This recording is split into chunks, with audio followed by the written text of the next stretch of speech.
জামাত শিবির বিদ্বেষকে কোরআন বিদ্বেষ বলে চালিয়ে দেওয়ার রাজনীতির দিন শেষ। নোয়াখালীতে বিএনপির উপর দায় চাপাতে শিবির কর্মী ও মোল্লারা মসজিদের লাইট সহ আসবাবপত্র লাঠি দিয়ে ভাঙছে। জামাত শিবির রোজা পূজা এক বলে দেশের মানুষকে বিভ্রান্ত করে, আর জামাত শিবিরকে মসজিদ থেকে বের করে দিলে কোরআন বিদ্বেষের রাজনীতি বলে চালাবে সেই দিনটা আর নেই। এসব ধর্মীয় ট্রাম্প কার্ড এদেশের মানুষ বুঝে গেছে। কোরআন, রাসূল ও ধর্ম সম্পর্কে উল্টাপাল্টা বক্তব্য দিয়ে তারাই দেশে বিদ্বেষ ছড়াচ্ছে।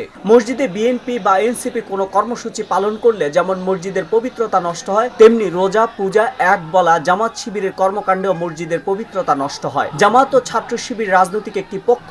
মসজিদ সব পক্ষের সব মতের মানুষের ইবাদতের জায়গা। 19 অক্টোবর 2025 শিবির মসজিদে রাজনীতি চালানোর কারণে এলাকাবাসী মুসল্লিরা তাদেরকে যৌথ বাহিনীর সহায়তায় মসজিদ থেকে বের করে তালা দেওয়া খুবই যৌক্তিক। অন্যান্য রাজনৈতিক দল মসজিদে যতটুকু সুবিধা পাবে ততটুকুই পাবে জামাত শিবির। শিবির ও জামাত যেহেতু মসজিদে রাজনৈতিক কর্মসূচি পালন করে, বিএনপি এনসিপি বামদল মসজিদে কেন কর্মসূচি পালন করতে পারবে না? নোয়াখালী সদর উপজেলার নেওয়াজপুর ইউনিয়নে শিবির কোরআন ও বিভিন্ন প্রশিক্ষণের নামে রাজনৈতিক কর্মসূচি পালন করছিল।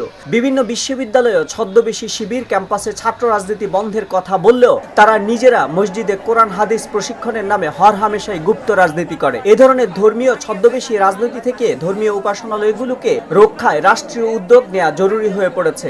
এ নিয়ে জামাত শিবির পরিস্থিতি ঘোলা করতে চাইলে বিএনপিকে রাজনৈতিকভাবেই তা মোকাবেলা করতে হবে।